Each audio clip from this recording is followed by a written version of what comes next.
अब शुरू होने जा रहा है देश का सबसे बड़ा मुकदमा, आपकी अदालत, रजत शर्मा के साथ।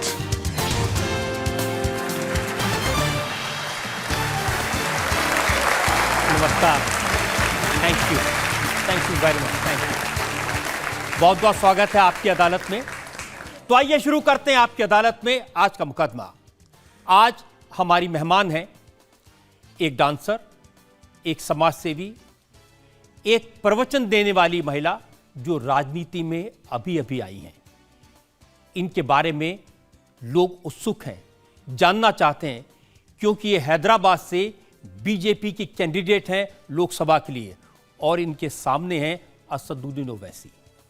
सो प्लीज वेलकम हैदराबाद से बीजेपी की उम्मीदवार माधवी लता।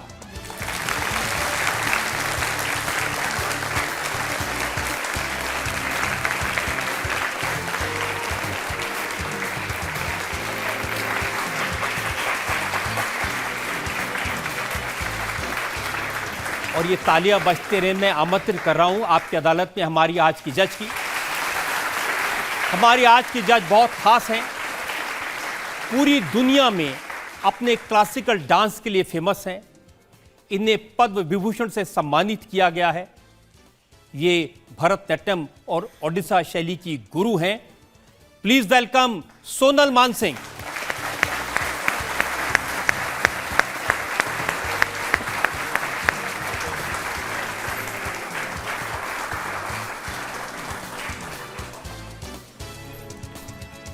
इससे पहले कि हम आज का मुकदमा शुरू करें, हमारी आज की जज राज्यसभा की मेंबर सोनल मानसिंह की इजाजत चाहेंगे आज की कार्रवाई शुरू करने के लिए।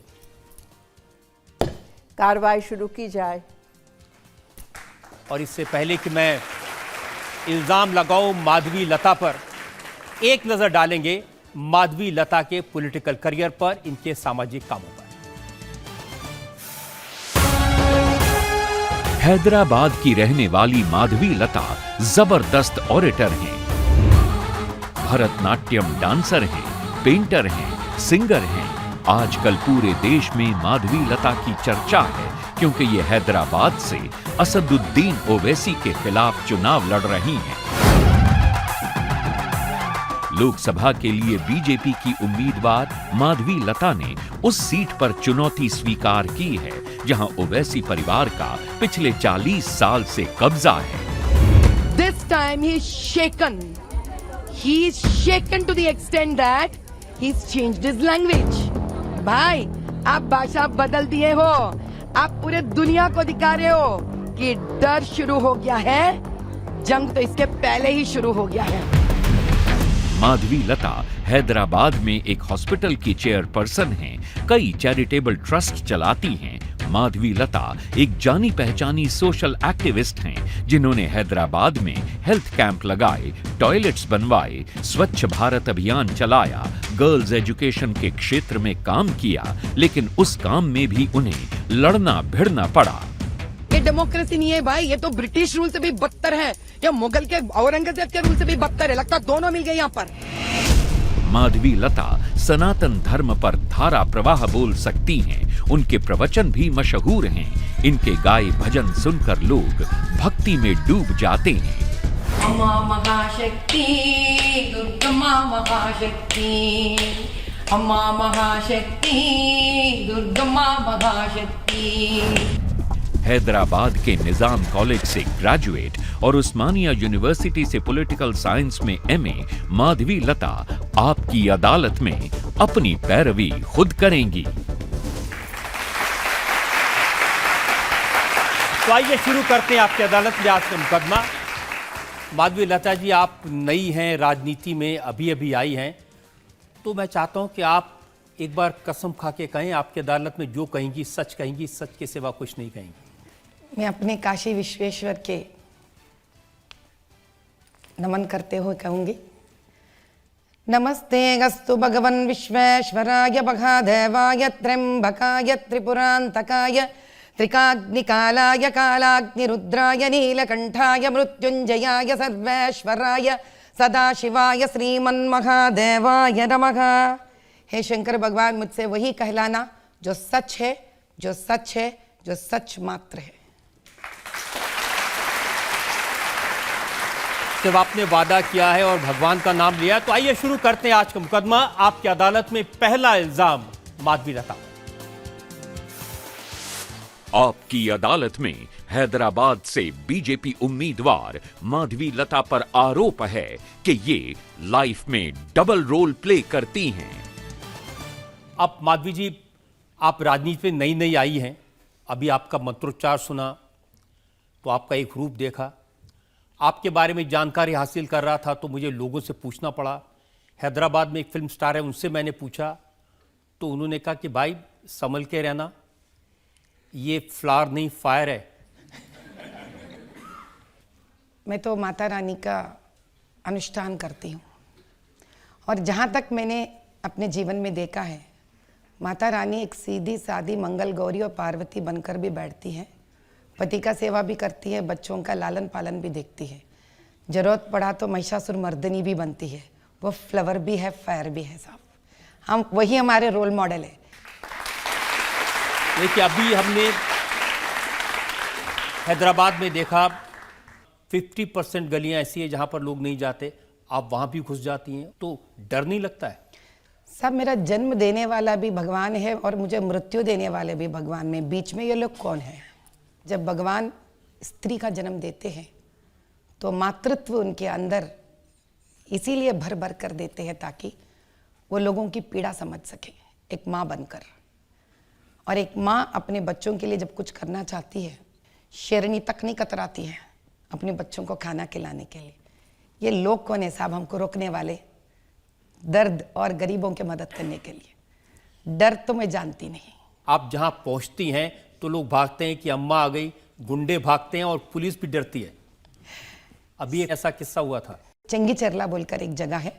दर्दनाक बात तो ये है, वहां पर 7 से लेकर 8 महिलाएं जब होली खेल रही थी, उनके ऊपर कुछ अत्याचार हुए थे। उन चंद नौजवान जो मस्जिद से नमाज पढ़कर बाहर आ रहे थे, उनके वजह से, और पत्थर फेंका और सर फूट गया उनका।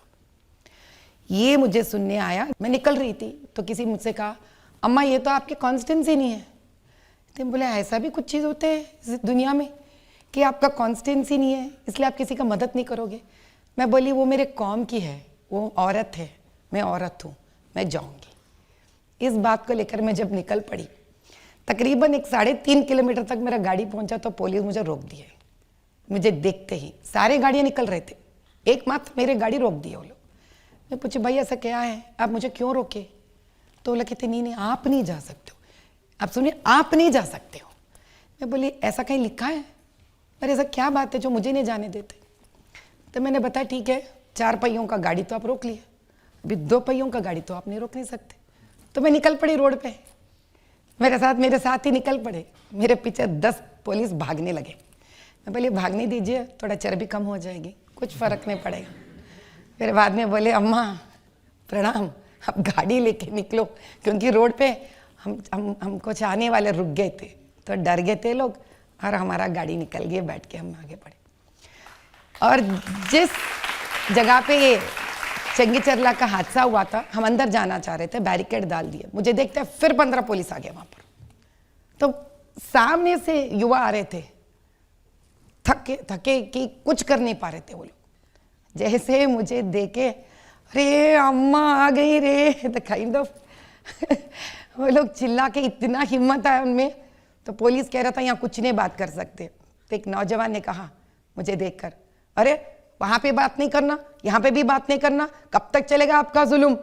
मुझे देखकर उसका आवाज उठी है, बहुत अच्छा लगा, क्योंकि अगर मैं किसी का हिम्मत बन सकती हूँ सच को बाहर लाने के लिए। वहां जो गुंडे थे वो भागे, वो उन्होंने कहा कि साड़ी में डॉन आ गई। जो लोग आपकी तारीफ कर रहे थे वो कह रहे थे लेडी सिंघम आ गई। शायद जरूरत है, need of the hour. I am proud of that. तो लेकिन ये अभी आप ऐसी हैं कि बचपन से ही ऐसी थी आप? हाँ, कई लड़कों ने मेरे से मार खाई है। ताज मैं बड़ी ट्रेडिशनल पोशाक में रहती थी। और आप कैसी दिखती थी बचपन में, उसकी तस्वीर मेरे पास में है, मैं लोगों को दिखाना चाहता हूँ। कहाँ से ला लिए साहब, हमारे पास तो नहीं है। बड़ी मुश्किल से ये तस्वीर ढूंढने से मिली है।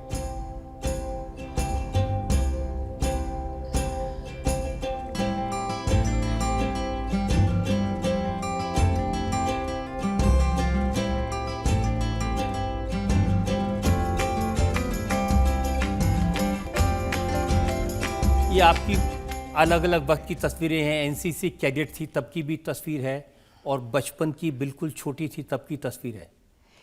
ये कैसे मिले आपको? क्योंकि जहाँ तक मुझे याद है 1998, मैं गलत नहीं हूँ, सितंबर के महीने में इतना बड़ा बाढ़ आया था पहली बार हैदराबाद में कई सालों के बाद। और मैं EWSH के घर में रहती हूँ, यानी कि इकोनॉमिक वीकर सेक्शन हाउस, जो आज SC ST और बहुत ही आर्थिक रूप में जो छोटे होते हैं उनको ये घर दिया जाता है। मैं उस घर में पल के बड़ी हुई हूँ। हमारा घर हैदराबाद ओल्ड सिटी कॉन्स्टिट्यूएंसी के याकतपुरा असेंबली कॉन्स्टिट्यूएंसी में संतोष नगर में रहता था और हमारा घर 3 फीट नीचे होता है और रोड ऊपर से जाता है। और इतनी बारिश आ गई कि पूरा पानी घर के अंदर आ गया और मेरे कमर तक पानी आ गया था ऐसा। तो मेरे समझ में नहीं आया कि मेरे सारे फोटोज ऑलमोस्ट, मैं अभी तब मेरे हिसाब से मैं पोस्ट ग्रेजुएशन पढ़ रही थी, 15-20 एल्बम्स पूरे पानी में बह गए। मेरे पास एक फोटो नहीं है। रजत जी आप तो बड़े होशियार निकले, इतने सारे फोटोज पता नहीं कहाँ से ले लिए। आप मुझे भी एक कॉपी दे दीजिए। अच्छा लग रहा खुद को देखकर, क्योंकि मैं भूल गई थी वो माधवी कैसी दिखती है। नहीं, बिल्कुल मैं आपको शेयर करूंगा। और आपको बता दूं कि इनको ढूंढने में काफ़ी मशक्कत हमारी टीम को करनी पड़ी। लेकिन ताजुब की बात तो ये है रजत साहब, आज भी कॉन्स्टेंसी वैसी है, आज भी कॉन्स्टेंसी वैसी है। मेरा उम्र, जो सबसे छोटा फोटोग्राफ आप दिखा है वहाँ पर, मैं 3 साल की हूँ और today almost I am 50 year old. कुछ नहीं बदला रजत साहब वहाँ पर। क्या नहीं बदला? अभी भी जब बारिश गिरता तो वही हालत है। आज भी EWSH से छोटे घरों में लोग रहते हैं और इतना सेक्युलर है वहाँ का राजनीति कि बेचारे मुसलमान भी इतने गरीब है जितने हिंदू हैं वहाँ पर। दाग देना चाहिए कि उन्होंने सेक्युलर रहना तो नहीं तोड़ा साहब, गरीबी में भी सेक्युलरिटी दिखा दी उन्होंने। दाग देना पड़ेगा इस बात को। आज भी वहाँ पे स्कूल्स नहीं है, आज भी वहाँ पे कॉलेजेस नहीं है, आज भी बच्चे डरते हैं मोहल्ले में चलने के लिए। तो क्या यादें हैं, कैसा माहौल, कैसा वातावरण होता था उस समय उस ओल्ड सिटी में? ज़्यादा दूर क्यों साहब, मैं खुद अपने घर के बारे में बात करती हूँ। मेरे घर के सामने जो रोड है, तो हम सब तो तब साइकिल पे चलने वाले थे। मेरे पिताजी को तो एक साइकिल था, वो छोटे से एक मिलिट्री इंजीनियरिंग सर्विस में स्टोर से इंचार्ज थे। लेकिन जब भी कोई त्योहार होता था, मुसलमान के रहने दीजिए या हिंदू के रहने दीजिए, लोग बड़ी मज़े में अपने त्योहार मनाते थे। और पता नहीं, मैं बहुत छोटी थी इसलिए रोड बड़ा दिखता था, या सही में रोड बड़ा था काफ़ी। आज इतने सालों के बाद जब वही रोड में मैं निकल पड़ी तो रोड के ऊपर घर आ गए और जिस मोहल्ले में 100 हिंदू थे, आज सिर्फ 5 हिंदू के घर हैं। हाँ, मैं मानती हूँ कि मैं 1990s में 80s में जो कम्युनल राइट्स हुए थे, रात भर हमको डर लगता था कि मैं बहुत छोटी थी और घर के हर एक आदमी पुरुष जो भी बड़े हैं एक डंडा लेकर उनको पहरी मारना पड़ता है और घर के औरत को मिर्ची हाथ में लेकर पोटली बनाकर तैयार रखना पड़ता था। अब पूछिए क्यों? पता नहीं, आधी रात को कौन एक अलग जगह से आ गए 10-15 लोग और सर फोड़ देंगे, तो कोई भी आवाज़ से एकदम चौंक के उड़ जाती थी। इतने सालों के बाद सच्चाई तो ये है, तब कम्युनल राइट्स होते थे, अब पॉलिटिकल राइट्स हो रहे हैं। फर्क कुछ नहीं रहा। लेकिन माधवी जी, हम तो हैदराबाद को जानते हैं IT सिटी के तौर पे, दुनिया में इसका नाम है। जिस हैदराबाद के बारे में आप बात कर रहे हैं वो तेलंगाना राष्ट्र का कैपिटल सिटी है, और जिस हैदराबाद के बारे में मैं बात कर रही हूँ, बदनसीबी तो ये है कि वो लोकसभा पार्लियामेंट कॉन्स्टिट्यूएंसी है जिसके दरमियान 7 असेंबली कॉन्स्टिट्यूएंसीज आते हैं। NASSCOM ने पिछले साल बताया है कि तकरीबन 3 लाख नए IT जॉब्स पूरा देश भर में भर्ती होते हैं, जिसमें से ऑलमोस्ट 1,20,000 1,20,000 नौकरियां सिर्फ तेलंगाना के राजधानी हैदराबाद में भर्ती होते हैं। और आप सबको ताजुब होगा, उसमें से 2-3% भी हैदराबाद का लोकसभा पार्लियामेंट से भर्ती नहीं होती है। और जिस किसी ने आईटी जॉब ला ली है, समझ लीजिए किसी भी हालत से अच्छे पढ़कर कुछ भी उटपटांग कर कर मेहनत कर कर उसके बाद वो हैदराबाद लोकसभा पार्लियामेंट से निकल जाते हैं, हाईटेक सिटी चले जाते हैं साहब, क्योंकि उनको रहना नहीं है, उस जिल्लत में नहीं रहना है, उस गरीबी में रहना आप है। कहती हैं कि जो मुस्लिम बच्चे हैं उनको मदरसों में जाना चाहिए, मदरसों में बेहतर एजुकेशन होनी चाहिए, लेकिन मेरी जानकारी है कि आपने अपने बच्चों को स्कूल भेजा ही नहीं आपने अपने बच्चों को घर में बैठा के पढ़ाया। साहब, जब मैंने अपने बच्चों को घर में बिठा के पढ़ाया है, मेरा पहला कारण ये था कि मेरे बच्चे रोते रोते कभी स्कूल नहीं जाना था मुझे।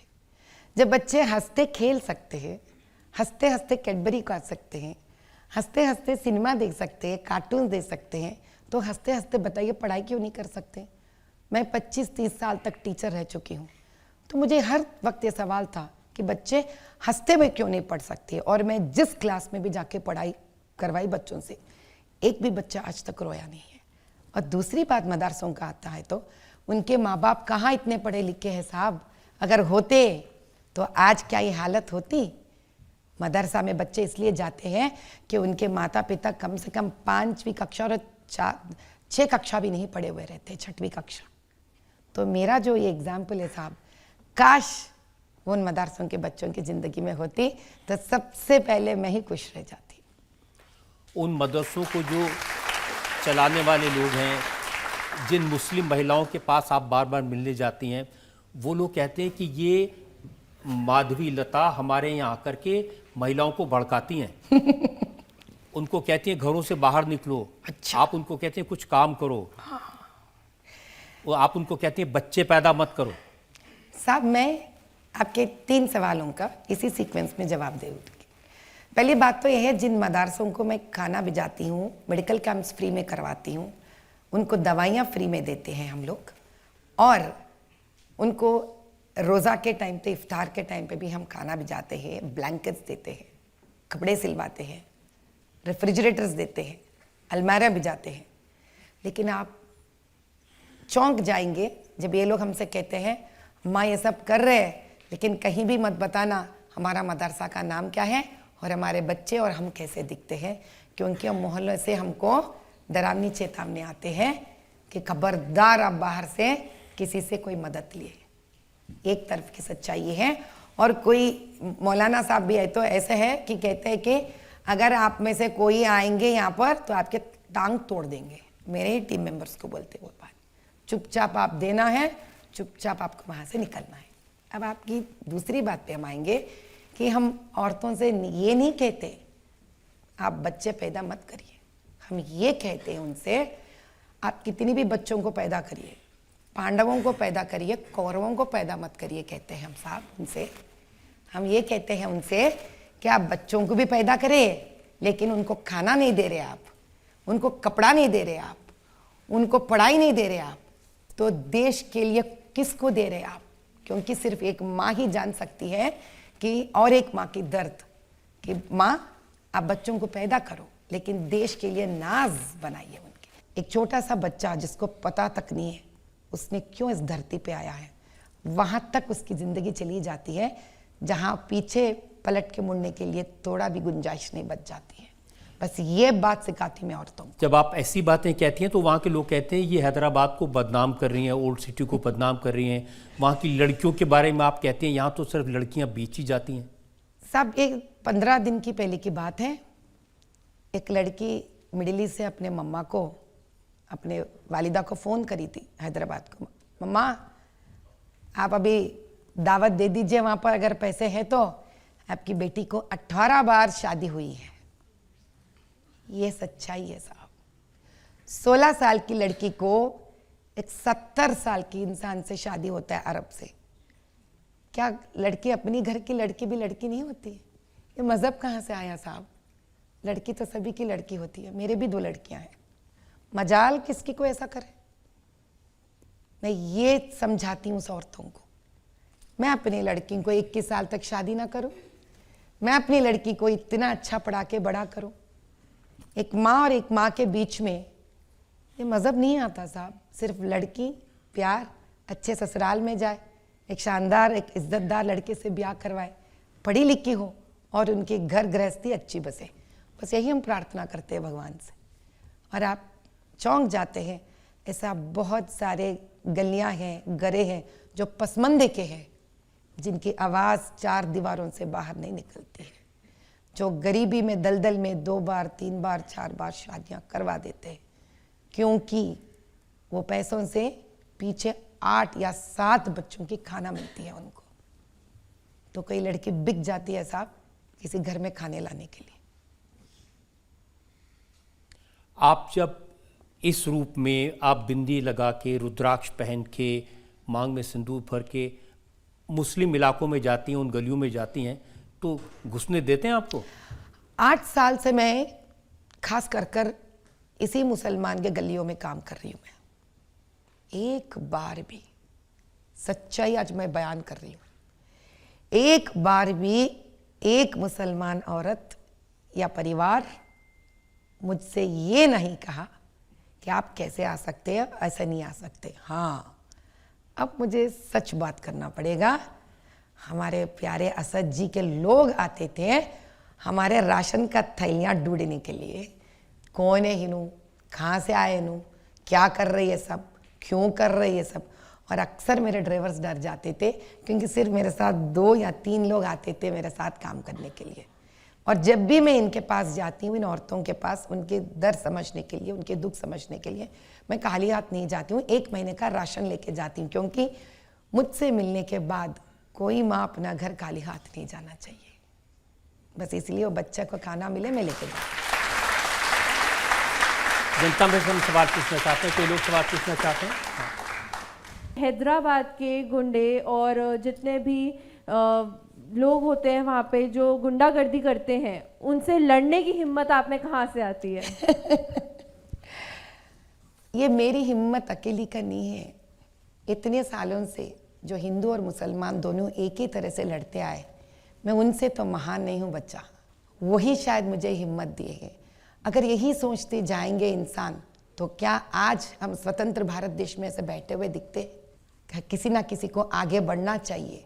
अगर वो मैं हूं, मैं अपने आप को भाग्यशाली समझ रही हूं। लेकिन आपके हिम्मत के किस्से सिर्फ गुंडों से लड़ने में नहीं है। मैंने सुना कि जब शादी करने का मौका था तो अखबार में विज्ञापन देखा, लड़का पसंद आया, अकेली चली गई उसके घर में। आप ऐसे कह रही जैसे एक लड़का लड़की के घर में चले गया। मैंने पति के घर में नहीं घुसी हूँ।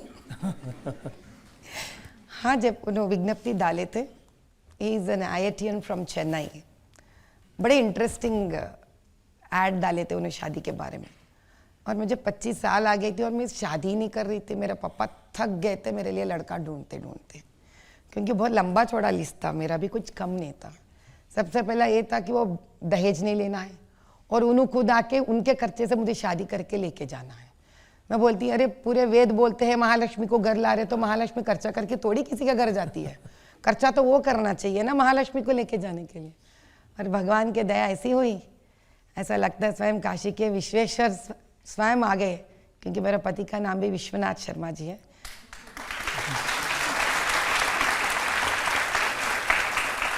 तो पूरे शादी का खर्चा स्वयं उठाकर मेरा डोली लेके घर लेके गए। 1 भी रुपया मेरे मायके ने खर्चा नहीं किया और मैंने करने नहीं दिया। आपने शादी का सीक्रेट बता दिया, अब ये भी राज बताइए कि राजनीति में कैसे आई आप? सब कितने ताजुब आप है उतने ही ताजुब मैं भी हूँ। आप सब लोग देख रहे थे होंगे ना, जब लोकसभा के नाम कह रहे थे टीवी में, चैनल्स में, मैं भी आप ही के साथ देख रही थी, मेरे पति और बच्चों के साथ बैठकर। स्क्रोल में मेरा नाम आ रहा था और मेरा नाम बोल रहे थे। मेरे समझ में नहीं आया को मेरा ही तो नाम है ना। मैंने एक बार ऐसा की, मेरा अपने आप को, वो मेरा ही नाम था। बस इतना ही मैं जानू साहब, इससे ज़्यादा मैं नहीं जानती। आप कह रही हैं कि आप कभी बीजेपी के किसी लीडर से नहीं मिली, कभी मोदी जी से नहीं मिली, सीधे आपको लोकसभा में वो भी ओवैसी साहब के खिलाफ खड़ा कर दिया। साहब मैं भाग्यशाली समझती हूँ, अगर इसके पहले मोदी जी का दर्शन हो जाता था मुझे उनका दर्शन नहीं हुआ साहब, मैंने सिर्फ टीवी में देखा है और ये टिकट मिलके मुझे बहुत अच्छा लगा, क्योंकि इस कारण तो उनका दर्शन हो गया मुझे। बस वो इस युग के महायोगी है वो। और बिना मेरा सूरत देखे, बिना मुझे जाने पहचाने, सिर्फ मेरा काम देखकर, मेरे बारे में मेरे 20 साल का चैरिटेबल वर्क्स देखकर, मैंने 1008 नॉर्मल डिलीवरीज फ्री डिक्लेयर किया था पूरा हैदराबाद लोकसभा कॉन्स्टिट्यूएंसी को 8-10 महीने पहले ही। ये सब भी जानकर मैं क्या बताऊं उस शख्स का जिसका नाम है मोदी भाई, वो दिल्ली में बैठकर देखे नहीं मुझे, सिर्फ जाने मेरे बारे में, और उनको लगा कि ये लड़ सकते हैं असद से और उन्हें टिकट दे दिया। अभी बताइए इससे अच्छा ट्रांसपेरेंट पॉलिटिक्स क्या हो सकता है? मैं तो चौंक गई साहब, आई एम टोटली फ्लैट। हम भी चौंक गए, आपका नाम आया तो सब लोग गूगल सर्च करने लगे, ये कौन है, किसको टिकट दे दिया? साहब ऐसे कह रहे हैं जो हिंदी मूवी में वो कौन थी। साहब हम भूत तो नहीं है, हम इंसान हैं और कुछ अच्छा करने आए। ओवैसी साहब भी आजकल ये कह रहे हैं कि वो कौन थी, उसको लेकर कुछ इल्जाम मेरे पास में है। हम एक ब्रेक के रुकेंगे और ब्रेक के बाद आपकी अदालत में माधवी लता पर इल्जामात और सवालात का एक और లేచింది నిద్ర లేచింది మహిళా లోకం దద్దరిల్లింది पुरुष प्रपंचम। इसका मतलब है जाग गई औरत और हिल गया पुरुष वहां के।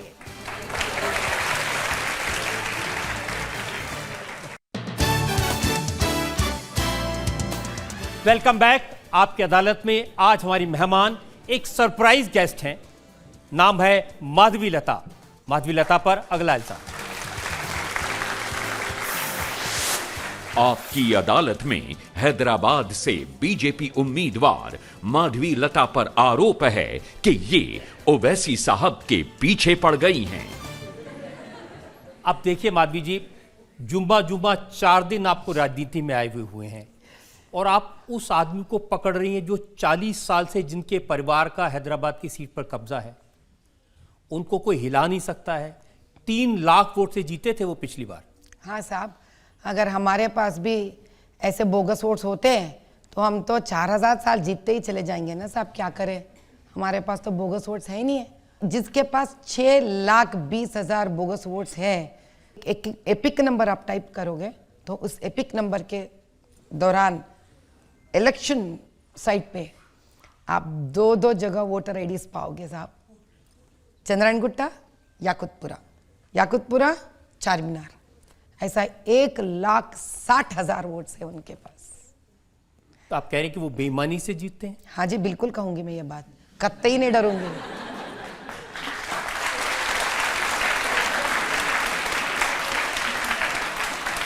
तो इसका मतलब इस बार वो फिर वो 3 लाख वोटों से जीत जाएंगे? साहब नहीं, 1,50,000 से हार जाएंगे वो, हार जाएंगे साहब, देखते रहिए आप, हरा कर रहेंगे हम।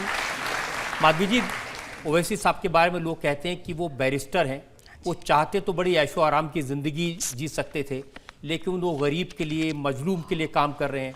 और उनके भाषण सुनता हूँ, वो कहते हैं कि गरीब की आंख का आंसू, हैदराबाद के लोगों का, वो मेरी आंख का आंसू है। साहब मुझे पता था रजत साहब आपको बहुत अच्छा, बड़ी नरम दिल है उनके तरफ से। हाँ, तो इसीलिए मैंने प्रिपेयर करके प्रूफ्स के साथ आपके सामने आ गई। साहब ये लोग इलेक्शन कमीशन के सामने ये दिखाते हैं Jaguar Land Rover temporary registration number TF09CFTR1174 to the chief election officer.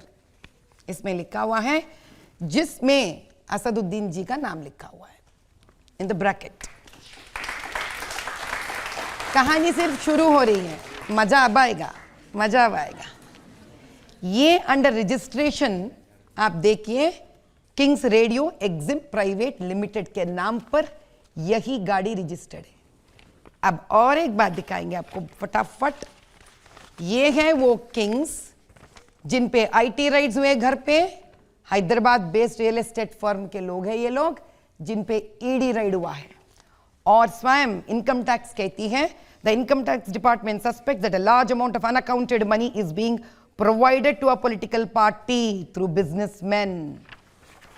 यही इनके ऊपर शेल ट्रांजैक्शंस अंडर विजिल हुआ है।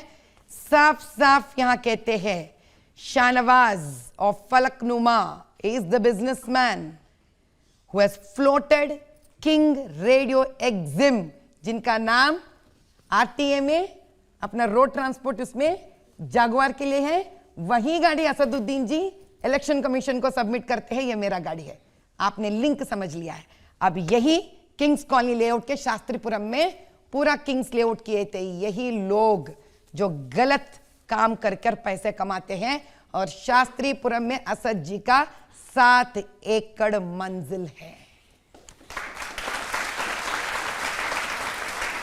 और यही असद जी इलेक्शन कमीशन को 2017 और 2018 में सबमिट करते हैं, साहब हमारा साल का कमाई सिर्फ 10 लाख है साहब। लेकिन वही असद जी 2018 में बेटी का शानदार एंगेजमेंट करते हैं 6 करोड़ लगाकर। अब बताइए तो 6 करोड़ रुपए एंगेजमेंट। हाँ जी, हम कौन होते हैं कुछ कहने के लिए। ये देखिए रिपोर्ट है, ये रिपोर्ट में लिखा हुआ है साहब 6 करोड़ खर्चा करते हैं। It is believed that the family has spent 6 crore on this event and only 1.25 crore spent on imported Dubai gold plated plates with 450 types of food. अब कहानी यहां पर नहीं रुकती है साहब, आगे बढ़ेंगे। अब इसके ऊपर इलियास शमशी जो बहुत एक रिफॉर्मिस्ट है, ऐसे कि नहीं कि मुसलमान में ऐसे बहुत सारे अच्छे लोग हैं जिनके बारे में भी हमको जानना चाहिए। ये front of India, reforms front of India के लिए काम करते हैं और ये कहते हैं असद साहब, you often have mentioned in your speeches, जाओ पढ़ो शहजादे जन्नत की शादी कैसी होती है। अब इनके स्पीचेस में ये कहते हैं कि ईरानी चाय पर एक बिस्किट देकर शादी करना चाहिए। अब खुद की बेटी के लिए शादी भी नहीं, निकाह भी नहीं है, वो एंगेजमेंट है। And all of us know that Quran under Mohammed prophet has never encouraged engagements. There is no a process called engagement. नहीं साहब, मैं आपको बोलने नहीं दूंगी, 1 मिनट। आपने नहीं बोला ना, स्वयं शेरनी को ला लिए हैं, तो शेरनी कहाँ बोलने देगी आपको। Therefore it is being felt as if now not possible to draw this community out of poverty, because this is a fitna. And fitna is that one rich person spends lavishly and everyone else starts to imitate him casually. Those who do not have money, जिनके पास पैसे नहीं है, choose sources like begging, theft, corruption or even selling out their assets. लेकिन वो बहुत सारे ऐसे education institutions चलाते हैं, बहुत सारे हॉस्पिटल चलाते हैं जिनमें गरीबों को इलाज मिलता है, उनके जो स्कूल कॉलेज है उसमें गरीबों को पढ़ने के लिए मिलता है, उनको नौकरियां दिलवाते हैं। साहब कभी आपने जाकर उनके रजिस्टर्स देखा है कितने गरीबों को फ्री में दिया है? वो लोग बोल रहे, आप सुन ले रहे। कभी आपने जांच पड़ताल की है? साहब मेरे पास एक बंदा आया था, एक मुसलमान बच्चा, क्योंकि मैं जब चैरिटी काम करती हूँ तो मेरे पास आकर बात करते हैं। तो वो बच्चा मेरे पास आकर, मुझे नहीं पता था उनके बैकग्राउंड, वो हैदराबादी है, मैं उनका नाम नहीं लेना चाहती क्योंकि काफ़ी रिस्क होता है हम किसी के नाम लेते हैं। तो जब बच्चा मेरे पास आया बहुत उदास था, तो मैं बोली क्या बात है रे, क्या हाल है, क्यों ऐसा है तो मेरे मेडिकल कैंप्स को मदद करता था बच्चा। तो बोले क्या करूं माँ, मेरा तो अभी ये फाइनल ईयर है MBBS का, ख़त्म हो जाएगा तो मुझे आगे पढ़ना है। मैंने बोला कौन सी बड़ी बात है, हमारा तो विरिंची हॉस्पिटल्स है, हम DN भी देते हैं बच्चों को, तो अगर आपको सीट नहीं मिलता है तो कोई दिक्कत नहीं है, आप कार्डियोलॉजी ज्वाइन कर लो, हम कार्डियोलॉजी में आपको सीट दिलवा देंगे। तो बोले बस इतनी आसान। मैं बोले आप पसमंदा से आते हो तो क्या फ़र्क पड़ता है साहब, आप देश के लिए कुछ करो, बनो, I will give you seat. Then he happen to tell me, इतनी आसान होता है किसी को अपना हॉस्पिटल रख के किसी को मदद करना। मैं बोली हाँ, तो बोले आपको मैं तब एक कहानी समझाता हूँ, सुनिए आप। मैं बोला क्या?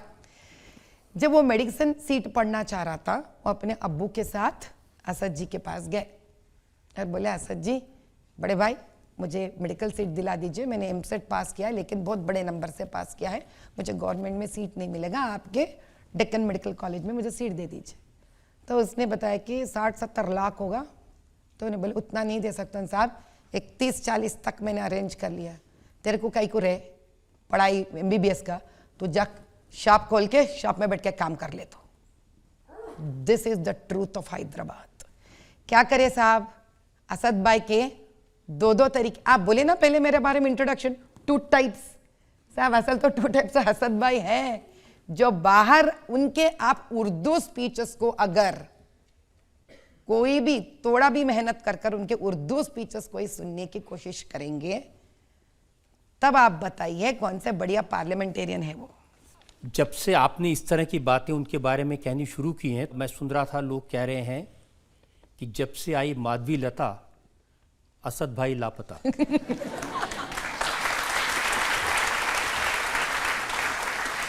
रजत साहब, ये तो मेरा कैंपेनिंग के लिए बहुत बढ़िया स्लोगन बन जाएगी, है नहीं बात सही? आप thank you for giving me a wonderful slogan, we'll use it for our campaigning, thank you. लेकिन आप उनके बारे में ऐसी बातें कहते हैं कि वो नफरत फैलाते हैं, लोगों को आपस में लड़ाते हैं, इसका भी कोई सबूत है आपके पास? साहब उनके RNA DNA में है साहब ये। आप क्यों सिर्फ असद भाई को सिर्फ क्यों आप ऐसे इल्जाम दे रहे हैं उनको? ये तो बहुत गलत बात हो गई ना।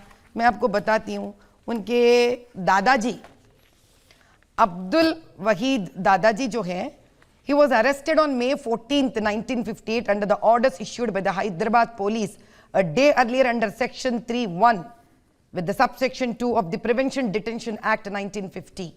The police booked Abdul Wahid Owaisi for rousing or attempting to rouse communal passions and attempting to create panic, resentment or hatred in the minds of Muslims against the state and the non-Muslims as disclosed by speeches made by him in public meeting. Date और तारीख तक हैं 5th, 12th, 23rd and 24th October 1957, 15th November 1957 and January 9th. ये कहानी यहाँ तक नहीं रुकती है साहब, यह कहानी थोड़ी आगे भी बढ़ती है।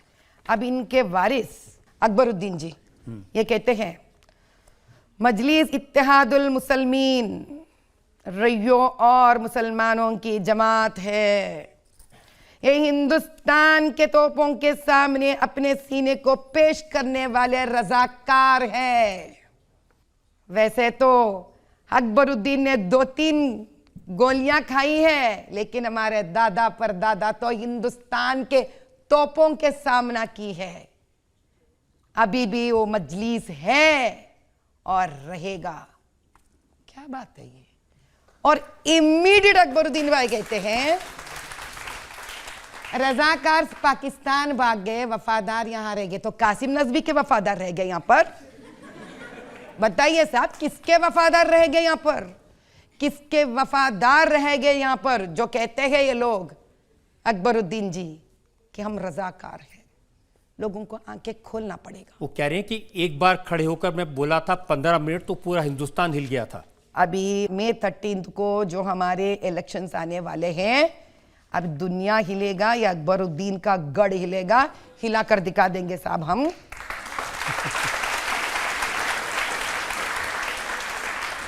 बोलने के लिए कहा है साहब, बहुत सारे लोग बहुत बोलते हैं, करके दिखाने वाले हिम्मत वाले होते हैं। आप वहां लोगों को ये भी कहते हैं कि वो अपने मैनिफेस्टो में लिखते हैं कि जो उनको वोट देगा उसको बीफ मिलेगा। अरे वाह, आपने तो बहुत अच्छा होमवर्क किया है, हमसे भी अच्छा। Beef eating, Economic Times politics में डालते हैं, बीफ ईटिंग में be banned if MIM not voted in Hyderabad. Asaduddin Owaisi वो खुद मुसलमान की जिंदगी इतना छोटा बना दिया साहब कि मैनिफेस्टो में क्या, आज तक आपने किसी पॉलिटिशियन को सुनते हुए देखा कि भाई आपको चिकन खाने नहीं देंगे अगर आप हमको वोट नहीं देंगे, आपको कैडबरी खाने नहीं देंगे लोग तो मुझे वोट दीजिए? 40 साल से एक बैरिस्टर का ये statement for what is a manifesto? I would rather से हम ट्रिपल तलाक निकलवा देंगे, हम लड़कियों को अपने मैके में बराबर हक देंगे, हम मद्रासों में आर्टिकल 30 के तहत हम अंग्रेज पढ़ाई देंगे, हम मोहल्लों को साफ करवाएंगे, हम आईटी हब एस्टैब्लिश करेंगे, हम हिंदू मुसलमान के साथ रहेंगे, हम दंगा फसाद नहीं करेंगे, हम एससी एसटी के साथ रहेंगे। साहब वो तो रहना चाहिए ना साहब। अब ये क्या मेरा है? इल्जाम ठीक है, आप बिल्कुल पीछे पड़ गई हैं आप उनकी। नहीं, अब ये देखिए, Darul Ifta Jamia Nizamia, this is an institution which has the rights to come up with फतवा। साहब अब फतवा तो हम नहीं निकालते साहब, फतवा तो ये लोग निकालते हैं। ये फतवे के हिसाब से ये कहता है अगर आप जिस देश में रहते हो उस देश अगर लीगली कहता है कि ये पर्टिकुलर जानवर को अब नहीं खाना चाहिए, यानी कि इस भारत देश कहता है आप गाय को मत खाइए, तो आपको वो जानवर को छोड़कर बाकी का खा सकते हैं, आप गाय को नहीं खाना चाहिए। And is he a best parliamentarian?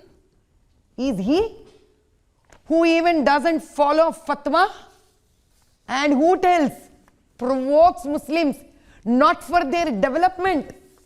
उनकी बढ़ोतरी पढ़ाई में नहीं है, उनकी बढ़ोतरी अच्छे घर बनाने में नहीं है, उनकी बढ़ोतरी लड़कियों के 21 साल शादी होने में नहीं है, उनकी बढ़ोतरी लड़कियां कॉम्पिटिटिव एग्जाम्स लिखने में नहीं है, उनकी बढ़ोतरी किसी में नहीं है साहब, बीफ खाने में है साहब, फतवा को अगेंस्ट जाकर।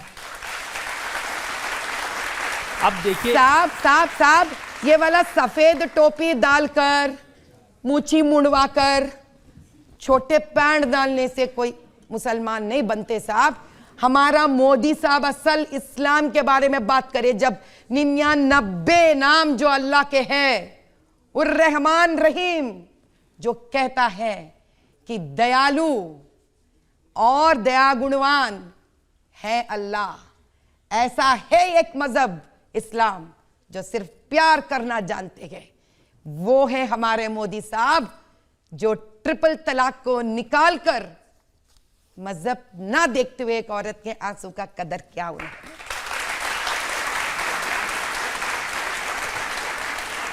ओवैसी साहब आपसे लड़ने के लिए सिर्फ टोपी लगा के पजामा लगा के तैयारी नहीं कर रहे, वो कैसे तैयारी कर रहे हैं उसका एक एग्जांपल मैं आपको दिखाता हूं, आप देखिए, आपको डर लगेगा कैसी तैयारी है। अरे वाह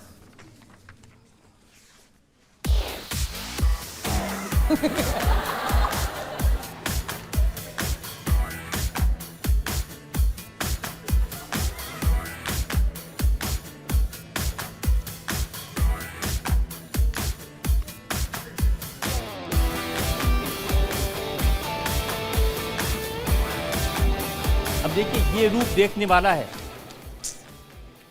साहब। मैं कह रही हूं बहुत डर गया मैं तो इतनी डर गई क्या मेरा क्लिप था आपके पास नहीं पहुंचा। मुझे भी त्रिशूल दिए थे साहब, एक डमरुक के साथ त्रिशूल दिए थे मुझे भी, हम वही रूप धारण करने वाले हैं बहुत जल्दी, कोई दिक्कत नहीं है, कोई दिक्कत नहीं है। और वो मोदी जी के बारे में क्या कहते हैं ये भी आपको बता देता हूं। जी बताइए। आपने कहा कि मोदी जी बहुत ताकतवर हैं, वो कहते हैं मैं अकेला फिरता हूं मिस्टर मोदी, अगर किसी की मां में दम पैदा है तो आओ मुकाबला करो, और इस तरह पीठ पर से जो वार करते हैं उनसे मैं नहीं डरता, अगर हिम्मत है तो सामने आके वार करो। अच्छा चलिए, आपने बहुत बढ़िया सवाल दिया मेरे को, ऐसा लग रहा है आपने भूखे को खाना दे रहे हैं ऐसे सवाल देकर। ये कहते हैं बार बार कि ज्ञानवापी मस्जिद को आपने तोड़ा, अभी यानी कि आप निकालने वाले हो, काशी बनाने वाले हो, अयोध्या के बाबरी मस्जिद को आपने तोड़ा। आप सब लोग सुनिए, ये मस्जिद बनाने वाले मुगल हैं जो कभी भारतीय थे ही नहीं, ये फॉरेनर्स हैं, है नहीं बात सही? यहां के अगर कोई भारतीय, यहां के लोग मस्जिद बनाते हैं, अगर उसी मस्जिद को एक मुसलमान ही तोड़कर वक्फ बोर्ड के लैंड को हड़प कर पैसे बनाते हैं, उस मुसलमान को क्या कहना चाहिए?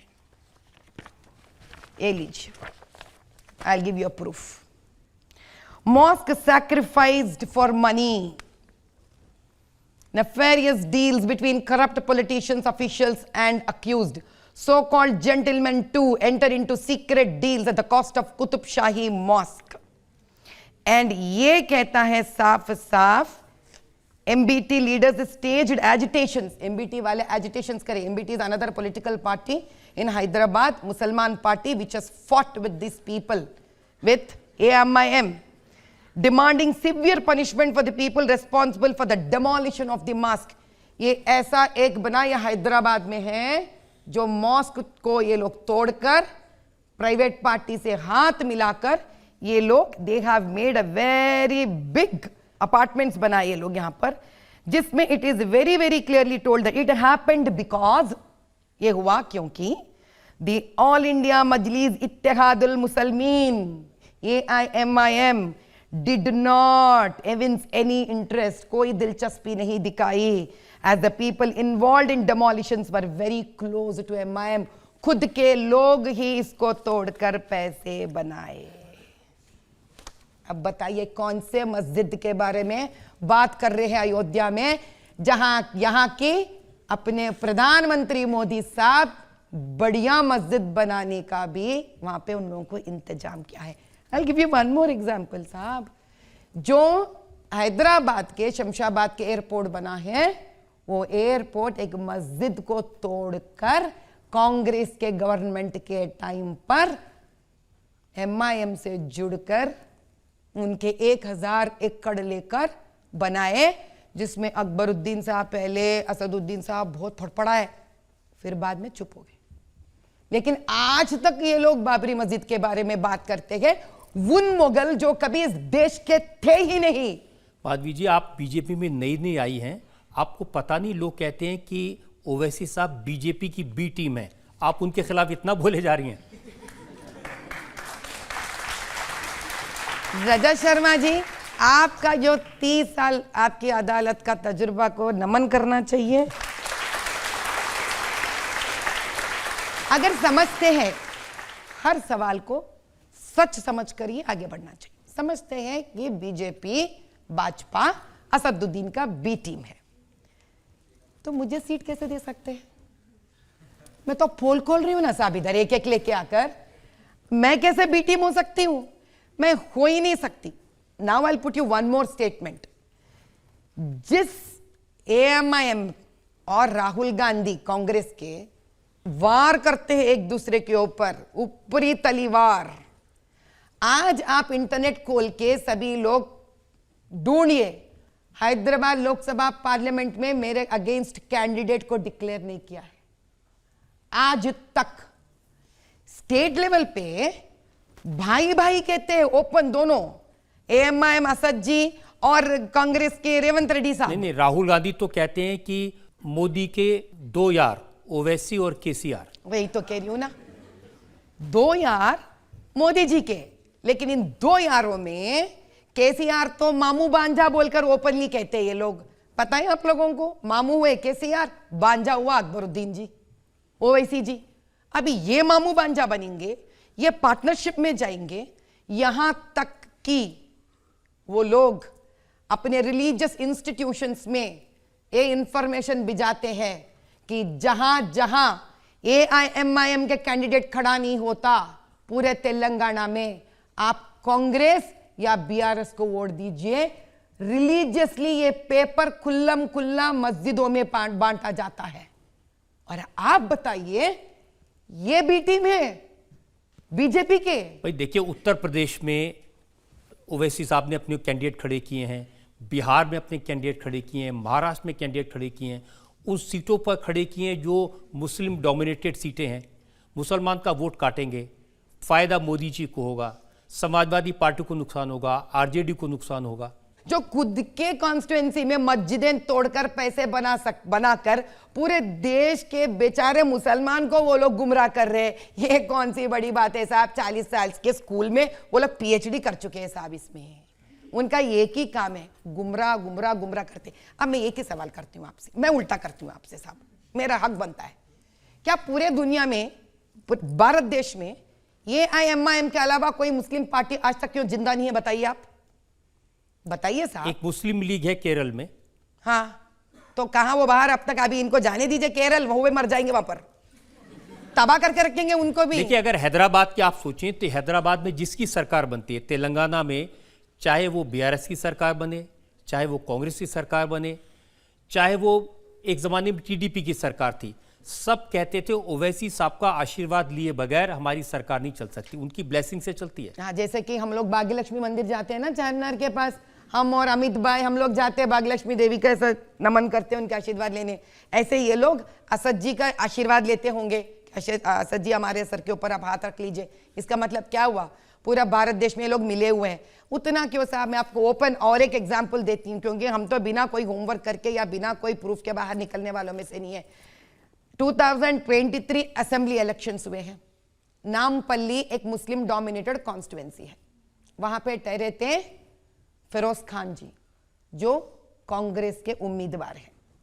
गला फाड़ फाड़ कर उन्होंने 6 लाख बोगस वोट्स बाहर निकाले थे, और निकालकर उन्होंने सबको सबमिट किया है, GHMC को सबमिट किया है। उसके बाद जब रेवंत रेड्डी जी आए थे कांग्रेस के दरमियान, अभी जो जीते 2023, वो वहां के चीफ मिनिस्टर को भी दिए। कौन दिए? एक मुसलमान। कौन है उन्होंने? कांग्रेस पार्टी के। उनके मुंह चुप करवा दिए साहब। अब ये कौन से मुसलमान के मसीहा बन के फिर रहे हैं?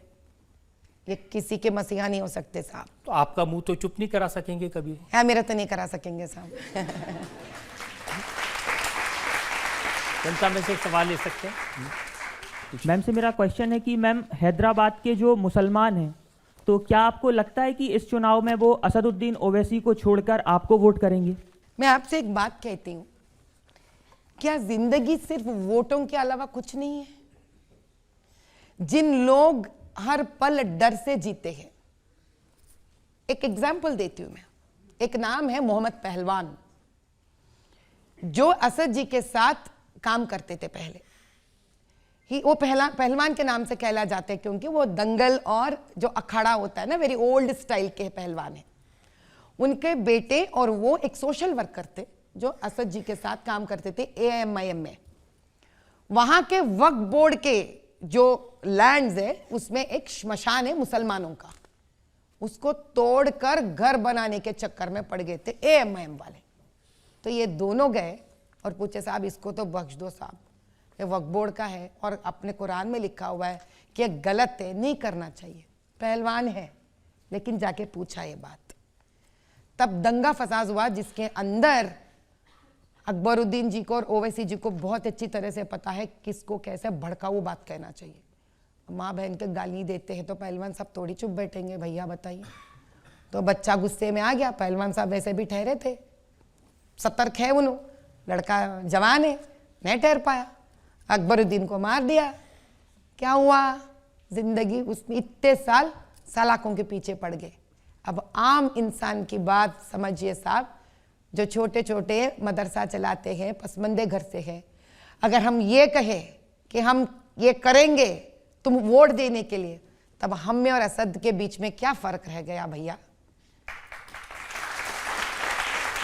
जब मोदी जी प्राइम मिनिस्टर उज्ज्वला योजना लेके आए थे, जो सिलेंडर देना था औरतों को, क्या सिलेंडर के ऊपर उन्होंने लिखे थे ये मुसलमान का सिलेंडर है, ये सिख का सिलेंडर है, ये हिंदू का सिलेंडर है? क्या आप समझते हैं उन्होंने इसीलिए सिलेंडर दिए उन सारे औरतों को जिसमें मैक्सिमम प्रतिशत मुसलमान घरों के औरतों को गए हैं? I have a data also which I will let you know. तो वो इसीलिए दिए क्योंकि वो गरीबी जानते हैं, वो इसीलिए दिए कि जो तकलीफ उनके माता जी ने देखी है वो कोई भी माँ नहीं देखना चाहिए। साहब हम इसी दिल से काम करते हैं, हम यही चाहते प्रार्थना करते कि वो सारे पसमंदा वुमेन स्त्री जो है या सारे उस गरीब मुसलमान है, जागो भाई जागो, जागो कि आपके खुद के कौम के लोग ही आपके ऊपर ऐसे जुल्म कर रहे हैं, भड़का हुआ भाषण देकर। माधवी जी, आप चुनाव के मैदान में हैं, वोट तो मांगना ही पड़ेगा, और मुसलमानों का वोट नहीं मिलेगा उस कॉन्स्टिट्यूंसी में तो कैसे जीतेंगी? साहब अभी बीफ का नाम लेकर आप वोट मांगेंगे, अयोध्या का राम मंदिर लेके आप वोट मांगेंगे, बाबरी मस्जिद के ऊपर भड़काऊ बात लेकर आप वोट मांगेंगे, ये कौन सी बात है साहब? क्या आप उस्मानिस्तान बनाने के जा रहे हैं वहां पर? अब जिन्ना नहीं, जिन्ना के बाप निकल रहे आप इधर। अरे आप मुझे ये बताइए कि मुसलमान आपको वोट देंगे कि नहीं देंगे? साहब मुसलमान हमको बराबर वोट देंगे, लेकिन हम उसके लिए काम नहीं कर रहे हैं, आपको यह जानना पड़ेगा। देखिए, आपकी पार्टी के एमएलए हैं टी राजा सिंह। हाँ जी, वो गोश्त महल से एमएलए हैं। जी हाँ। उन्होंने कहा कि हमें हैदराबाद में मुसलमानों का वोट नहीं चाहिए। उन्होंने कहा कि जो एनर्जी हम मुसलमानों के वोट मांगने में लगा रहे हैं वो एनर्जी हिंदुओं में लगाएं तो अच्छा होगा। हाँ, तो उनकी पहली सेंटेंस को ले लेते हैं कि हमको मुसलमानी के वोट नहीं चाहिए। इसका मतलब ये नहीं है कि हम वो आके वोट नहीं डालना है। भाई साहब, उसको समझने में एक तरीका होता है। उनका कहना है जिस कॉन्स्टिट्यूएंसी में तकरीबन 10 लाख हिंदू हैं और जब असदुद्दीन जी 5,15,000 वोटों से जब असद जी जी रहे, क्या 10 लाख हिंदू वोटों की बस नहीं है अपने लिए जीतने के लिए? बस ये बात कह रहे थे वो। आप इसको तो कुछ और ही बोल दे रहे हैं साहब। मुझे लग रहा है कि वो चुनाव लड़ना चाहते थे, आपको टिकट मिल गया, वो थोड़े परेशान हैं। साहब, ये राजा सिंह भाई की प्रॉब्लम नहीं है। पूरे देश में जब भी स्त्री को जब मौका मिलता है तो थोड़ा बहुत तो जरा प्रॉब्लम तो होती है ना साहब। तो this is women empowerment issue है साहब। अब चलता है, घर में भी कैसा है, अब बोलते हैं ना लड़की को 2 जेवरात ज्यादा खरीद के देते हैं, लड़के मुंह लटका के बैठते नहीं बैठते, बताइए। तो ऐसे घर का मामला है। अब थोड़ा राजा भाई नाराज है तो ठीक है, फिर आके हमारे साथ काम भी कर रहे हैं। अभी परसों मैं उनके घर गई थी तो भाभी मिले थे हमसे, राजा भाई की पत्नी। अरे क्या स्त्री शक्ति है साहब। उन्होंने अम्मा हम आपके साथ आएंगे और जाके धूलपेट में पूरा आपके साथ हम अभी कैंपेन करेंगे बोले। तो स्त्री शक्ति के संगठन हो रहा है साहब वहां पर। वही तो मोदी जी चाहते हैं। 33.3 रिजर्वेशन क्यों लाना चाह रहे वो? क्या कि स्त्री शक्ति एकत्रित हो जाए और स्त्री बाहर निकले। जो हैदराबाद की जनता, आप उनके लिए क्या मैसेज देना चाहेंगी? एंड अगर आप वो गा के बयां कर पाए तो और भी अच्छा होगा। లేచింది నిద్ర లేచింది మహిళా లోకం దద్దరిల్లింది पुरुष प्रपंचम। इसका मतलब है जाग गई औरत और हिल गया पुरुष वहां के। एक और ब्रेक के लुटते हैं और ब्रेक के बाद आपकी अदालत में माधवी लता पर इल्जामात और सवालात का एक और। ऐसा एक इंसान जो अपने धरती को मां नहीं कह सकता है, वो खुद के कौम के औरत का क्या देखरेख करेगा साहब?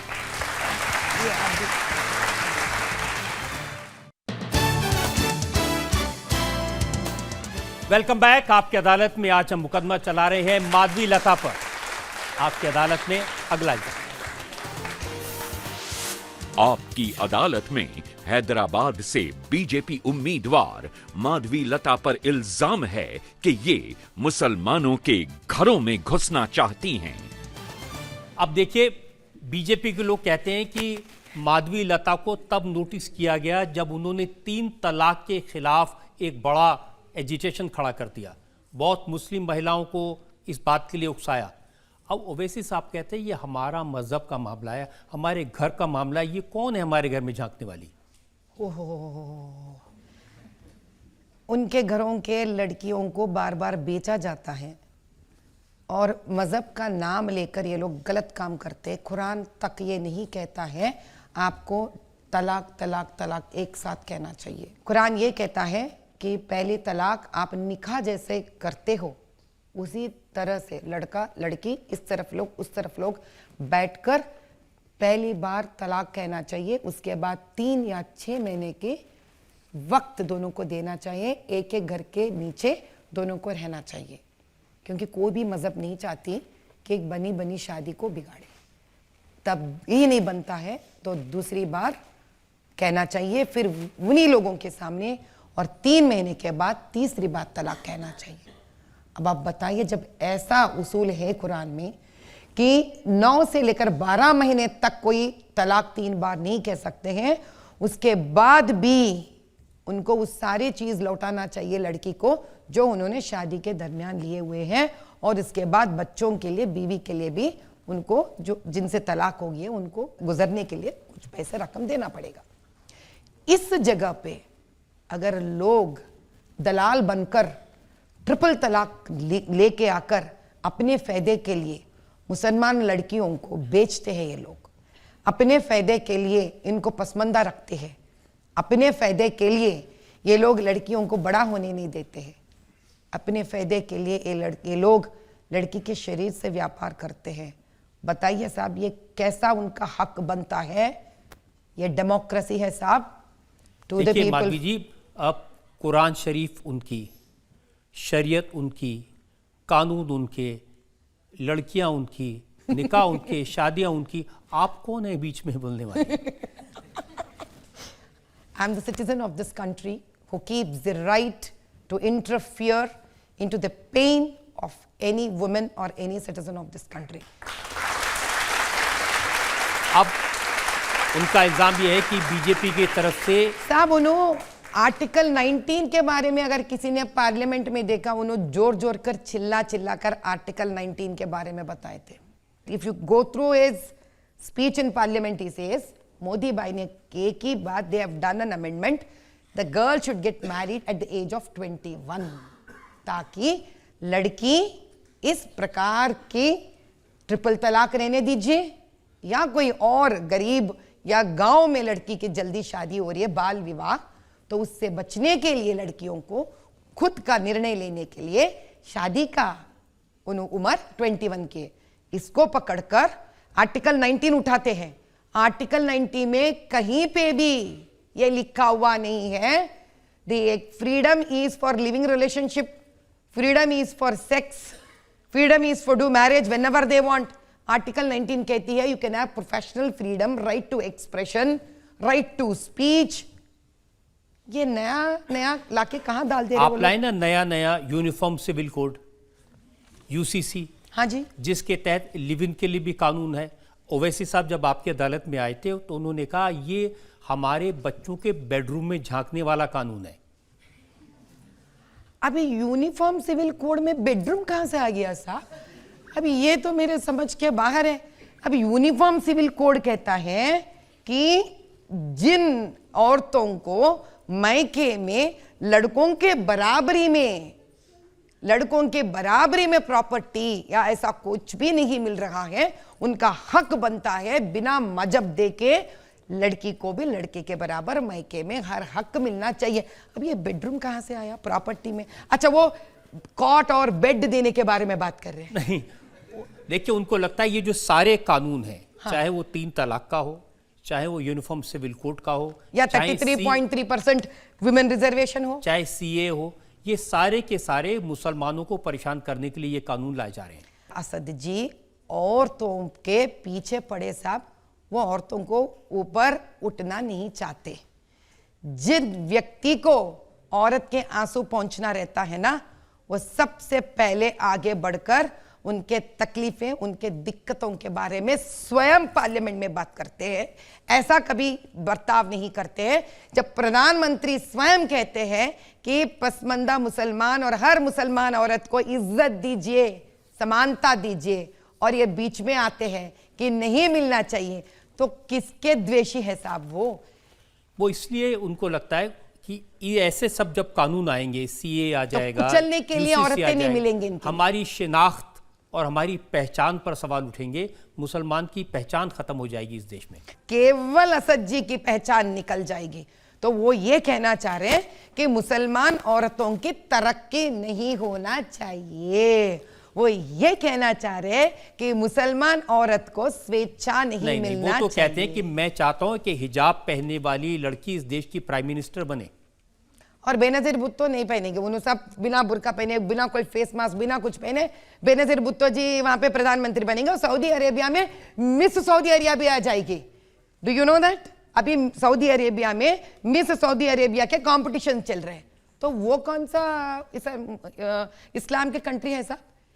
ये मदरसों में पढ़ाई नहीं करवाते, 75 ईयर से जो कॉन्स्टिट्यूशन आर्टिकल 30 दिए इसका इस्तेमाल नहीं करते। लेकिन इन एकमात्र ऐसा इंसान है जो प्रधानमंत्री बनने के बाद भी औरत का सूरत किसी को नहीं दिखना चाहिए।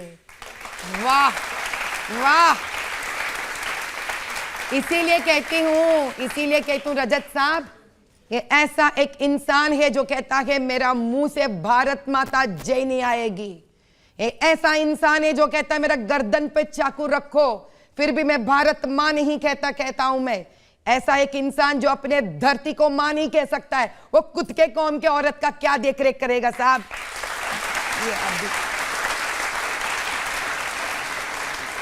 अब मुझे ये बात समझ में आ गई, कम से कम आपको लग रहा है कि हैदराबाद की औरतों के मुस्लिम वोट तो मिल जाएंगे आपको, जो वहां की मुस्लिम औरतें हैं उनके वोट तो मिल ही जाएंगे साहब।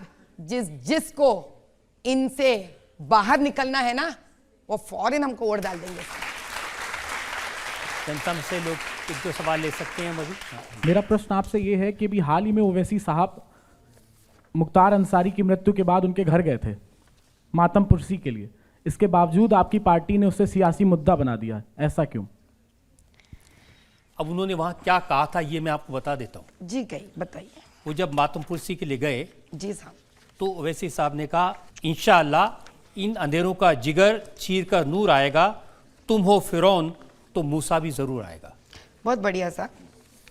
अब इनके बारे में और एक बहुत अच्छी बात हम सबको जानना है, इन लोगों को मुख्तार जैसे 8 लोगों को खून करने वाले चाहिए। Indian Express, Asaduddin Owaisi booked for this sedition over extending legal aid to alleged ISIS members. आप बताइए, ये है मुसलमानों का मैसैया।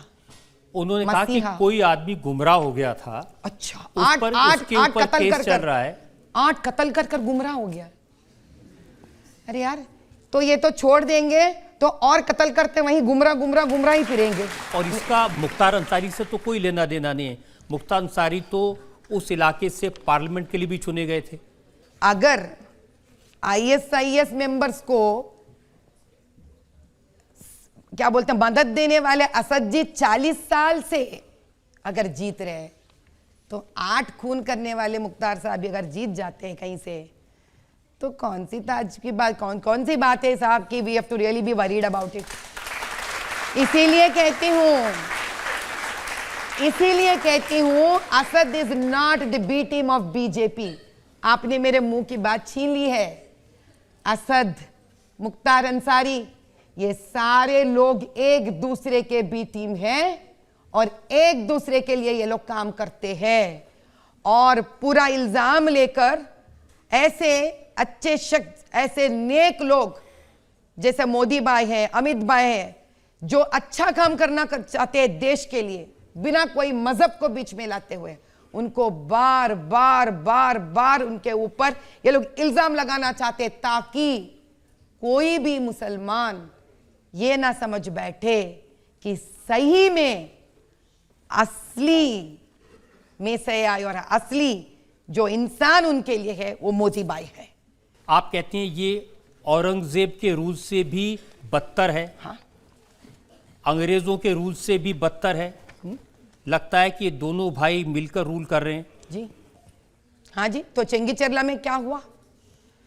चेंगीचेरला का किस्सा ऐसा है भाई साहब कि वहां पर पारदीवाड़ा के लोग वो होते हैं जो सिर्फ फल बेचते हैं। उन लोगों को हम लोग पिट्टलोल्लू बोलते हैं, जो वहां के भाषा है। आप अगर देखा गए तो ये जो ST लोग होते हैं बेचारे, इनको किसी प्रकार का उन्नति हम उनमें नहीं देखते हैं। उनकी जिंदगी फल बेचते निकल जाता है। ये लोग, सबसे बड़ा गुनाह पता है क्या किया उन लोगों ने? होली मनाई साहब, होली मनाई। बस थोड़ा म्यूजिक लगाया, चंद लड़की आकर नाचते गाते होली मनाए। इतनी बड़ी गुनाह है साहब वो, कि आपके यहाँ मस्जिद से चंद नौजवान बाहर निकलते हैं और उनके फोटोज और वीडियोस निकालते हैं। इनके लड़कियां तो हिजाब डाल के बाहर जाना चाहिए, और हिंदू के लड़कियां वहां पर ST के इतने छोटे लोग हैं, वो लोग बेचारे, उनकी आवाज तक बाहर नहीं जाती है, और वो उनके घरों के सामने म्यूजिक लगाकर होली के जश्न मना रहे। आप उनके वीडियोस बनाते हो। ये अच्छे घरों के लड़कों का काम है क्या? बताइए, आप बताइए। और आपके लिए दोनों लड़कियां बराबर नहीं है क्या साहब? आपने एक स्टेटमेंट दी एक स्टेटमेंट भी आप उसके ऊपर गए क्या वहां पर आप? अब मुख्तार के मौत पे जाते हो आप मातम मनाने, और 8 लड़कियों का सर फुट गया वहां पर। एक लड़की तो गर्भिणी थी वहां पर, प्रेग्नेंट थी, आप वहां तक गए नहीं। हम बोलते हैं बराबर। और जब मैं अस्पताल गई थी, गवर्नमेंट अस्पताल, वो लड़की को जानने के लिए, क्योंकि पुलिस वाले जाने नहीं दे रहे थे मुझे, और एफआईआर बाहर निकाली, तो पेटी केसेस, सर फोड़ने के लिए पेटी केसेस लगाएंगे साहब आप, जो एफआईआर मिलती है ऐसी तुरंत। और जब यही पूरे पारदीवाड़ा के लोग अपने आप को सुरक्षा करने के लिए उल्टा उन पर सर फोड़ने के बाद उनसे लड़ते हैं, 307 अटेम्प्ट मर्डर लगाते आप उनके ऊपर। कहां का डेमोक्रेसी साहब ये? अब अगर हम आवाज उठाते थे उसके ऊपर तो हमको आप बोलते कुछ और। हाँ, तो ये औरंगजेब भी है, ब्रिटिश भी है, यहां पर तोड़ रहे आप लोगों को, अब भड़काऊ भाषण देकर आप तोड़ रहे नहीं तोड़ रहे हिंदू मुसलमान को। आपको चाहिए नहीं हिंदू मुसलमान एक बनने के लिए इस देश में? अरे कभी तो अच्छे बातें करो साहब, आप एक बार तो कहो, सुनने को तरस रही हूं मैं इधर, कहो आप बात, अच्छे बातें करो। उसके बाद मैं अस्पताल जाती हूं और नेशनल न्यूज वाले आके मुझे कवर कर रहे हैं, बाजू बगल में एक मां थी और रो पड़ने लगी। मैं बोली क्यों रो रहे हैं आप? तो कहती है 18 साल की लड़का, एक ही बच्चा, 2 दिन हो गए उसको एक मुसलमान बच्चा ने बैकयार्ड में बस में काट कर इंटेस्टाइन्स बाहर फेंक दिए। अब मैं ये बात कहती हूं तो मुझे खुद अच्छा नहीं लगता। क्यों बताइए? हर मुसलमान तो नहीं करता, और जो कर रहा है उसको सजा मिलनी चाहिए। मैं बिल्कुल पसंद नहीं करती हूं जब भी मैं ये बात कहती हूं, लेकिन सच्चाई तो यही है ना साहब। और ये बात जब मैं सुनी उनसे और उनको नेशनल न्यूज में जाने के लिए मैं मदद करी और मैं उसके ऊपर चिल्लाने लगी, 1 घंटे में, जो 2 दिन से बच्चा का पोस्टमार्टम बॉडी नहीं मिल रहा था, 1 घंटे में बॉडी मिल गया साहब उनको।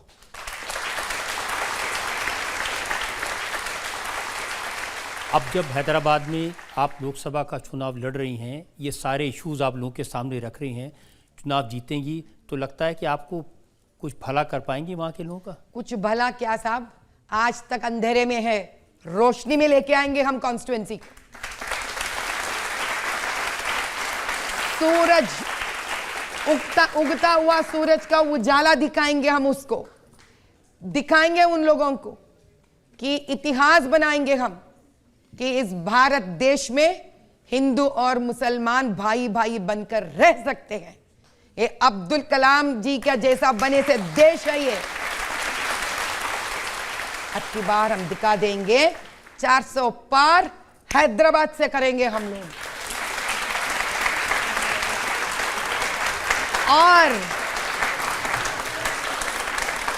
और ये भी दिखाकर रहेंगे सारे दुनिया को जो मोदी भाई ने कहा, सबका साथ सबका विकास। लेकिन मैं एक लाइन तो वो पसंद करती हूँ कि बोलने के लिए, हम होंगे कामयाब, हम होंगे कामयाब, हम होंगे कामयाब, हम होंगे कामयाब आज से।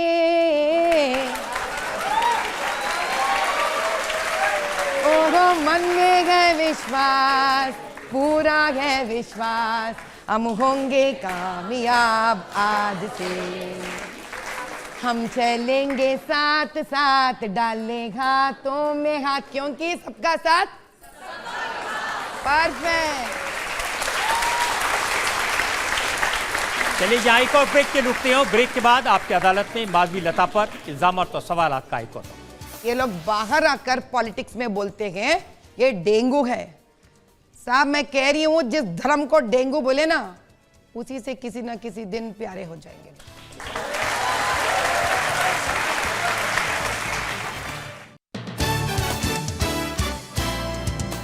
Welcome back. आपकी अदालत में आज हम मुकदमा चला रहे हैं माधवी लता पर। आपकी अदालत में अगला इल्जाम। आपकी अदालत में हैदराबाद से बीजेपी उम्मीदवार माधवी लता पर इल्जाम है कि ये कट्टर हिंदूवादी हैं। माधवी जी, बहुत सारे लोग कहते हैं कि इसीलिए आपको ओवैसी साहब के खिलाफ मैदान में उतारा गया क्योंकि आप एक कट्टर हिंदूवादी हैं।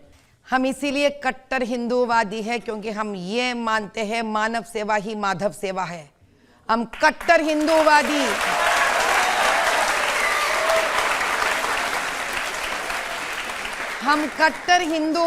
इसलिए है कि हम मानते हैं धर्मो रक्षति रक्षितः।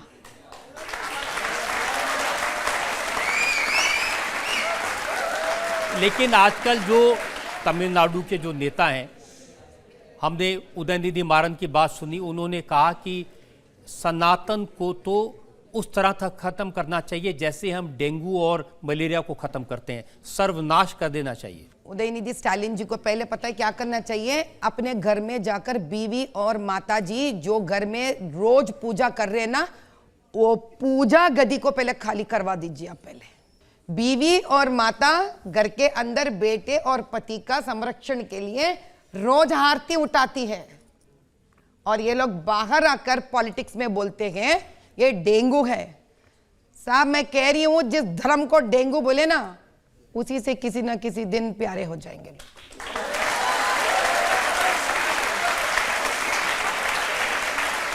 और सबसे नई बात तो राहुल गांधी ने कही है। राहुल गांधी ने कहा कि हिंदू धर्म में एक शक्ति है और हमें उस शक्ति से लड़ना है। साहब बराबर कही ना हमने, हिंदू धर्म शक्ति है, शक्ति से लड़ना है। सामने बैठी हूं ना मैं। अरे वाह, राहुल जी ने जीवन में पहली बार एक तो सही बात बताई साहब, एक तो सही बताई, क्योंकि उनकी दादी जी भी शक्ति थी साहब, पहचान नहीं पाए उन्होंने। इंदिरा गांधी जी भी शक्ति थी, जो दादी को नहीं पहचान पाए, वो इस देश के औरतों को क्या पहचानेंगे साहब? इस भारत माता को क्या पहचानेंगे साहब?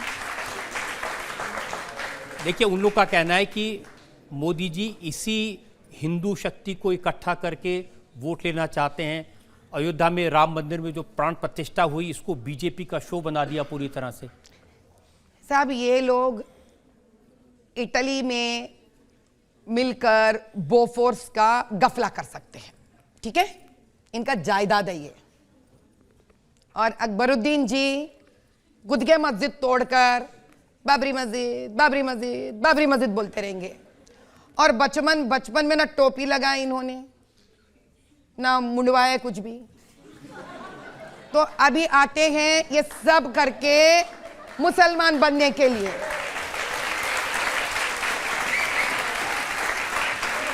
और इल्जाम एक मोदी जी पे लगाते हैं, जो हमारे हिंदुओं के लिए इतिहास में जो हमारा हक था, एक रामालय बना दिए। क्या ये लोग मक्का नहीं जा रहे क्या? बताइए, ये मुसलमान जो असदुद्दीन जी बात कर रहे हैं, असदुद्दीन जी जो मक्का नहीं जाते क्या? पहले आप हैदराबाद के तोड़े पोड़े वैसे मस्जिदों को फिर बनवाइए, गवर्नमेंट से वापस लेकर वक्फ बोर्ड के पूरे लैंड्स। तो क्या हिंदुओं को एक मंदिर बनाने का हक नहीं है साहब? अब किसके लिए? मेरे एक बात तो समझ की बाहर है साहब, आप मुझे समझे, आप बड़े हैं मेरे से। ये लोग पाकिस्तान से आए हुए मुसलमानों के बारे में रोता है, अफगानिस्तान से आए हुए मुसलमानों के बारे में रोते हैं इन्होंने, बांग्लादेश से आए हुए मुसलमानों के बारे में रोते हैं इन्होंने। यहां के औरतों को, पसमंदों के लिए अगर आप ट्रिपल तलाक दे दिए, यूसीसी दिए तो रोते हैं इन्होंने। खुद के मस्जिद तोड़कर चुपचाप पैसे बना लेते हैं और बाबरी मस्जिद के बारे में रोते हैं इन्होंने। जय हिंद कोई और लिखा हुआ रहता, कुछ और इतिहास बनाकर इन्होंने चिल्लाते रहते हैं। क्या तकलीफ है साहब इनको इस देश से? इसीलिए मैं कहती हूं साहब, रजाकार चले गए, कासिम रजवी के वफादार रह गए।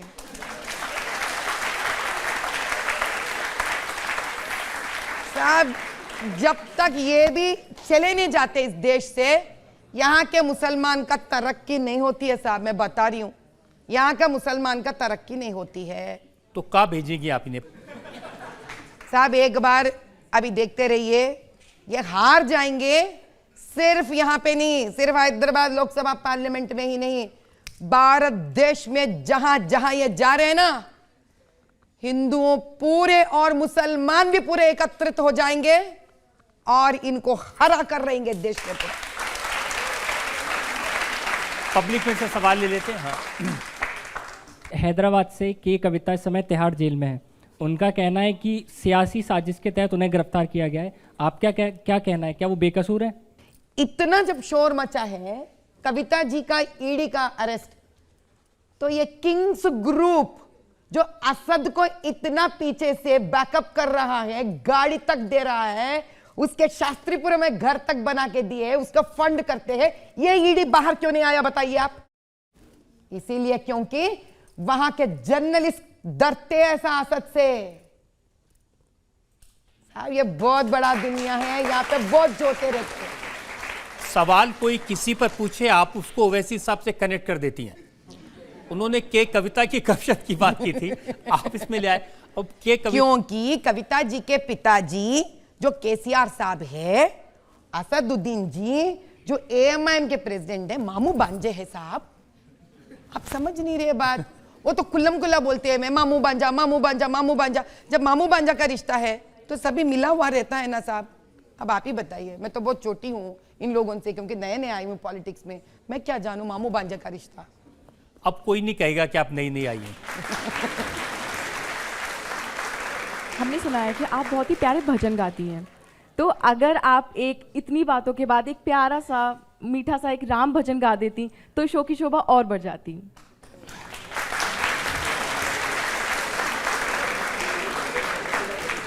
पायो जी मैंने राम रतन धन पायो, पायो जी मैंने राम रतन धन पायो, पायो जी मैंने राम रतन धन पायो।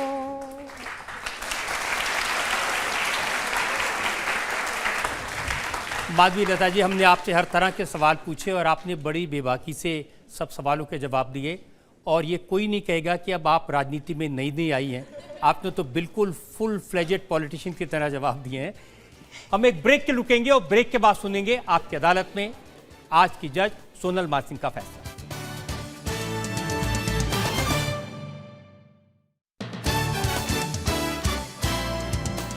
Welcome back.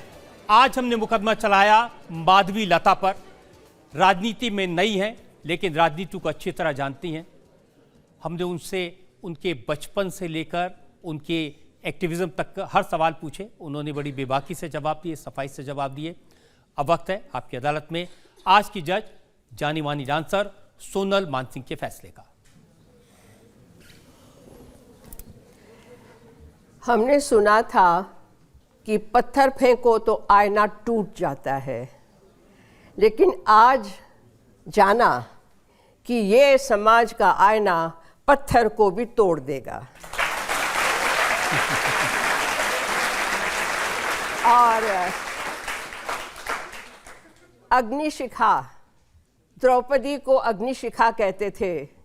आज एक और अग्निशिखा हमारी भारत माता की प्रतिभाशाली पुत्री यहाँ बैठी हैं।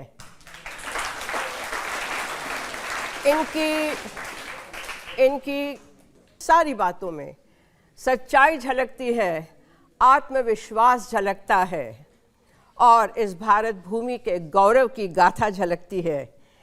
सबका साथ, सबका विकास, सबका विश्वास और सबका प्रयास, इसी बात पे चलती जाएं। नाम उज्जवल करें अपना, नाम उज्जवल करे भारत माता का, और सबकी आप बने दीदी, बड़ी बहन।